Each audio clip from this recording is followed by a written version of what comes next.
interesting as well as vomit inducing. So please, if you're eating something, maybe stop or pause the video until you're finished. Okay, you good? Here we go. Usually when you think of mummies, you probably think of this, or maybe this guy. But a tomb was discovered inside a hillside in Hunan province, China, and inside it was the astonishingly well-preserved body of Xin Shui, also known as Lady of Dai, who was the wife of the Marquis of Dai and lived during the Han Dynasty. Now obviously she doesn't look all that good, but keep in mind, she's over 2,000 years old, and for a 2,000-year-old, she's pretty hot. This lady is like the Miranda Kerr of 2,000-year-olds, because while most thousands-year-old ladies have already turned into a human Slim Jim, researchers were shocked that Lady of Dai still had all of her hair and eyelashes. Her skin was not only intact, it was also soft. All of her organs were accounted for, and she can still bend her arms and legs. After examining her body, researchers concluded that Lady Dai died when she was about 50 years old, and she obviously had not been watching what she eats because she was overweight, she suffered from diabetes, high blood pressure,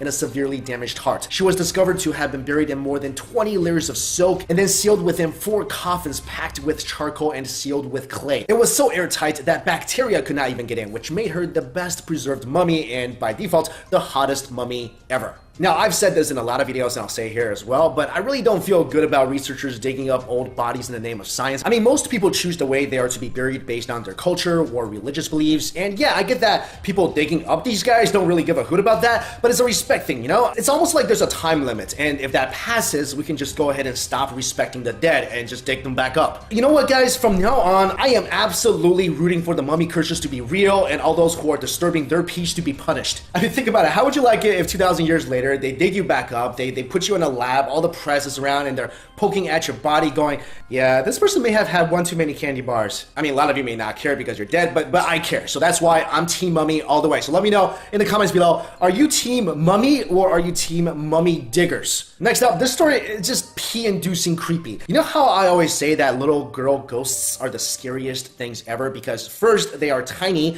and tiny creepy things are always more dangerous than big or normal-sized ones. Also, little girl ghosts they're always so pale, and they can put their hair over their faces and walk around all faceless, and that's just terrifying. And every horror movie ever made has taught me that if one of these little girl ghosts wants to be your friend, you need to say no, run away, and at the same time lob salt bombs at her. So this story was sent to me about a woman named Hannah Butler, and she was on a ghost walk one day, and during the tour they passed by a location in East Yorkshire where the guide told everyone in the group that a little girl ghost was sometimes spotted looking out at sea waiting for her daddy. So Hannah was pretty skeptical of the whole thing, but she decided to take a bunch of photos, and one of the pictures showed this. Yep, that's a little girl ghost. And of course, long black hair, white dress, at least she's not soaked in water. Hannah was obviously freaked out, but for some reason she went back during the day with a friend and the guide, and they built a makeshift yes or no Ouija board thing and started talking to the little girl, who said that she wanted to be Hannah's friend. And from that day on, Hannah says she kept seeing the little girl in her dreams. She keeps thinking about the little girl even though she's now hundreds of miles away.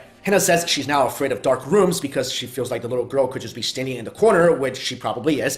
Also, she says that she feels guilty because she felt like she abandoned the little girl ghost by moving so far away. I feel really bad for this woman because she is basically living my nightmare. And if I was her, I would have to move into a place with no mirrors, no television, and I would keep super high-powered flashlights everywhere because ghosts like dark places, right? So if that little girl ghost one day started coming at me from, I don't know, my computer screen or something, I'm gonna solar flare the crap out of her. And finally, Dr. Stephen Hawking, who lately has just been a ray of sunshine.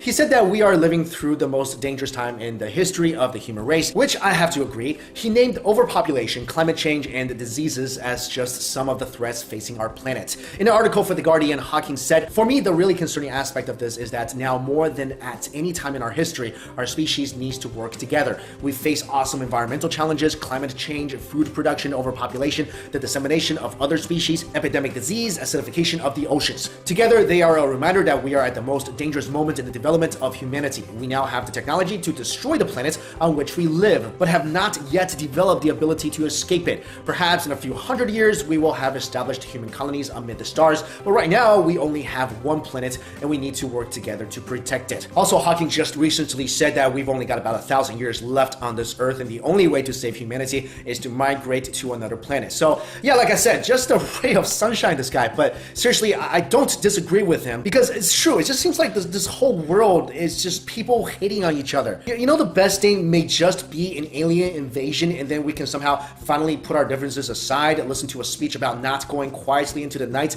and then stand together against the common threat. So in the comments, guys, let me know, are you Team Mummy or Team Mummy Digger? What would you do if a little girl ghost wants to be your friend? And what do you think? Should we try to save this planet or just try to get the heck off it as soon as possible? Thanks for watching, guys.